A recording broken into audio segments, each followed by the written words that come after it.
All right, what we have here is one is just finishing up securing the one of two straps that are going to actually hold this this float on. Now this float has right at 2,000 pounds of buoyancy, or 2,000 pounds of uplift. It's early October. The water is not too bad. It's still in the mid 60s. But we're trying to install these floats without having to get in the water. Now he has them secured. He's going to release our tag line from the dock. That's simply the line that we use to keep control of this whole apparatus underneath it. So what's underneath there is 1,900 pounds of negative ballast and a 2,000 pound lift bag.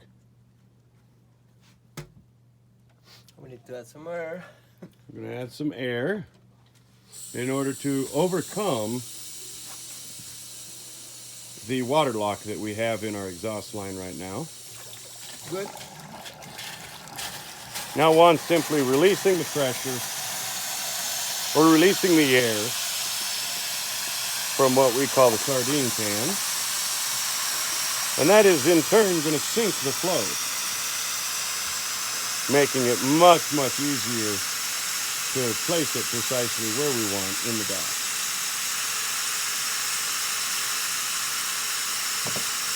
Now, while it's advisable to have two people on this operation, you can do it with just one man.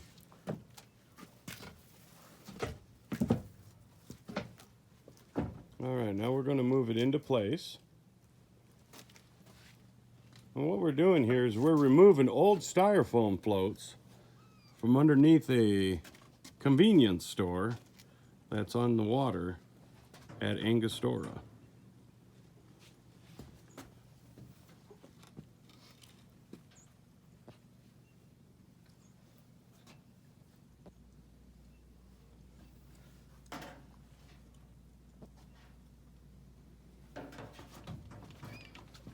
Now he's simply going to use his last 180 pounds worth of weight to help submerge the float and guide it into position.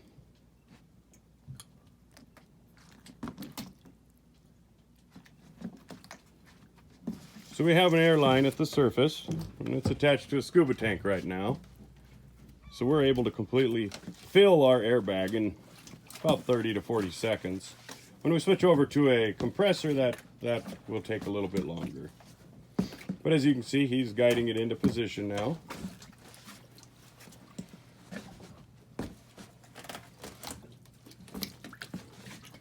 Now he's got it where we want to have the float. Now we're going to simply add air. You ready for air, Juan? Just a second. Ready. Going hot on air.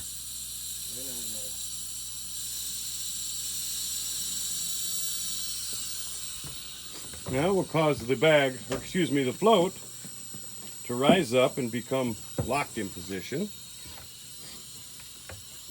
Juan will know when it's ready for the air to stop. We just want to achieve about 100 pounds of buoyancy underneath. He'll check these straps and make sure they're loose. Yep, you're loose. Yeah, they're seemingly loose.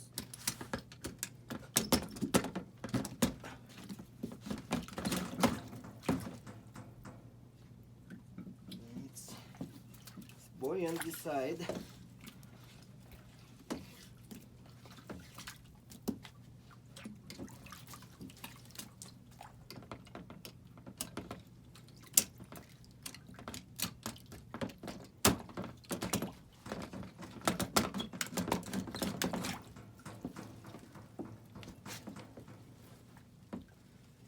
Side tends to sink a little bit. We'll add a little bit of air. A little bit.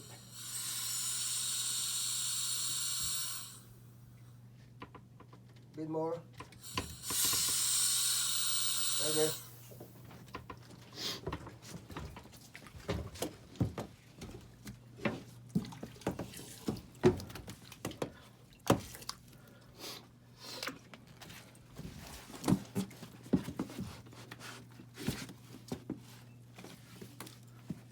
And we're utilizing this gap that the manufacturer installs.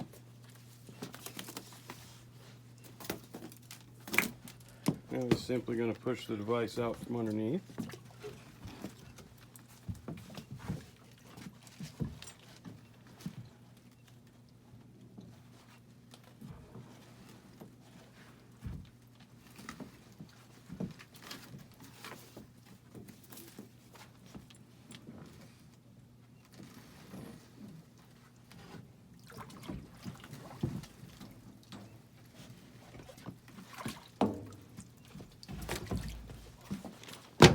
And using our special sardine can, now that it's out and free, we can reset and install another float, all in about a 5-minute period.